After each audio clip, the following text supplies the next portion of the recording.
Y vamos a los detalles de lo más importante esta tarde. El presidente de los Estados Unidos, Donald Trump, autorizó una pausa de 90 días como parte de su plan arancelario, además de una reducción del 10%. Y de igual forma, el republicano elevó las tarifas para China. Escuche usted a cuánto: 125% con efecto inmediato. Esto debido a la falta de respeto, dijo así en su red social Truth Social, en la que subió toda esta información, que el país asiático ha mostrado hacia los mercados mundiales. Bueno, y en respuesta a este hecho, China elevó los aranceles sobre los productos estadounidenses previo al anuncio, al 84% a partir de mañana jueves. Asimismo, también China añadió una serie de contramedidas. Una de ellas es la presentación de la demanda adicional contra Estados Unidos ante la Organización Mundial de Comercio, además de frenar la venta de TikTok a cualquier empresa de ese país. Y Luis González es vicepresidente y director de inversiones en Franklin Templeton. Y bueno, pues buenas tardes, ¿cómo estás? Qué gusto saludarte. Lupita, buenas tardes, gracias por invitarme a tu programa. Luis, pues ¿cómo estás viendo estas decisiones, estas acciones de Trump? De hecho, hace apenas unos días nos fuimos con la finta de que iba a darse esta pausa de 90 días. La Casa Blanca dijo que era fake news, pero bueno, pues el día de hoy se concreta. ¿Y qué significa esto para México y el resto del mundo, aunque también nos tocan aranceles? Claro, a ver, creo que la decisión de hoy confirma un poco la idea de que no todos los aranceles nacieron con el mismo propósito, ¿no? En el caso de los aranceles impuestos a China, son aranceles, a mi parecer, que nacieron para quedarse, ¿no? Que son aranceles que tienen fines proteccionistas. Al final del día, la guerra comercial, tanto la primera, en el primer mandato de Trump, como esta, tiene como finalidad última sacar un poco a China de la jugada de las cadenas de producción globales, mientras que el resto de los aranceles, no incluyendo los de México, incluyendo los de Europa, son aranceles más del tipo de herramienta de negociación, ¿no? Y creo que hoy confirma todavía más ese caso. Le suben los aranceles a China, al resto de los países se los bajas. No se los eliminas por completo porque van en 90 días de negociación. Sin embargo, probablemente al final de esos 90 días veamos a un Trump cantando victoria, ya sea victorias grandes o victorias pequeñas, que las va a engrandecer. Ya sea diciendo que algunos países bajaron los aranceles que tenían impuestos a Estados Unidos, o que la migración bajó, o que el fentanilo ya no pasa por la frontera sur, etcétera, etcétera, ¿no? Entonces, creo que, bueno, eso refrenda la idea de que la mayoría de los aranceles que se impusieron el 2 de abril son aranceles para que los países vengan a negociar. Y no solo vengan a negociar temas de comercio, sino también temas de defensa o temas de lo que mencionaba en el caso de México, temas de migración. Eh, ¿Qué afecta a México a este anuncio de hoy? La verdad es que es poco. Un poco lo que se dio a conocer hoy es echarse un poco para atrás de lo que se había anunciado el 2 de abril. Y si recuerdas, el 2 de abril, pues a México no lo tocan, a México y a Canadá no lo tocan.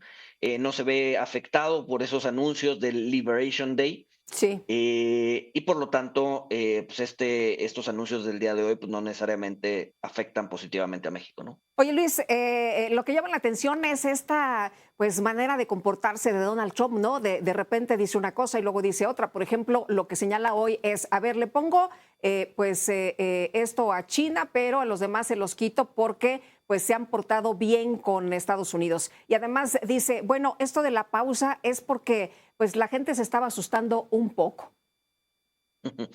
Sí, a ver, es el estilo de Trump, ¿no? Le gusta asustar a la gente, le gusta golpear a sus adversarios, no voy a decir enemigos, pero sí a sus adversarios, para que pues, te acerques a la mesa a negociar. Y cuando lleguen a negociar, pues sea mucho más sencillo, ahora sí como dicen, lleguen un poquito más blanditos y pueda él llegar a ciertas concesiones una vez que se sientan a la mesa, ¿no? Entonces, es Trump en todo su esplendor, ¿no? Lo vimos en 2018, ¿no? Algo similar, en mucho menor escala que lo que está haciendo ahorita.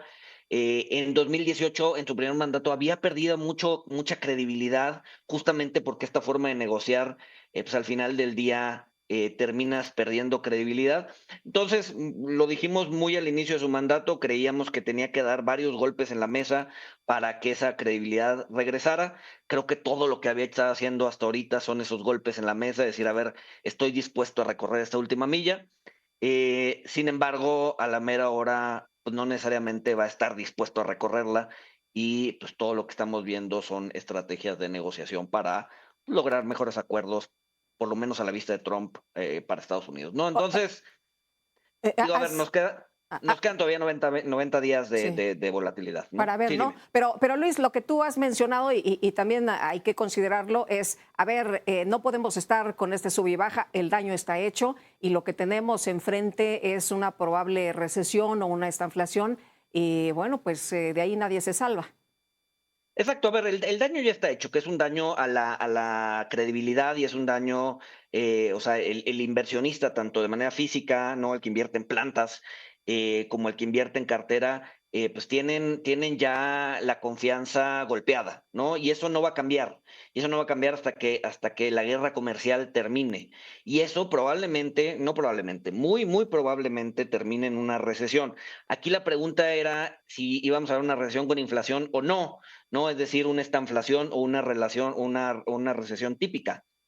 Al quitar los aranceles, la probabilidad de esta inflación baja, ¿no? ¿Por qué? Porque no necesariamente vas a tener un pico de inflación y entonces estamos ya frente a una recesión más típica, ¿no? Pero si te fijas, ya la pregunta es, ¿viene recesión o no? Yo creo que la recesión ya está cantada.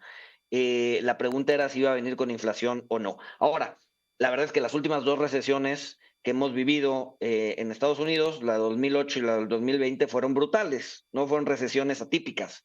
Probablemente la que estemos viendo o la que tengamos enfrente sea una recesión un poco más típica en el sentido de que no necesariamente va a ser profunda y no necesariamente va a durar tanto, sobre todo si se llegan a acuerdos relativamente rápido, ¿no? Entonces, yo creo que la recesión está en la mesa. Yo creo que donde estamos parados ahorita vamos a ver una recesión más típica, no necesariamente tan profunda, no necesariamente tan traumática como las que Ujú. vivimos los últimos 2 veces. Sin embargo, creo que lo que bajó hoy después de lo que dijo Trump es si vamos a ver una estanflación, es decir, una recesión con inflación o no.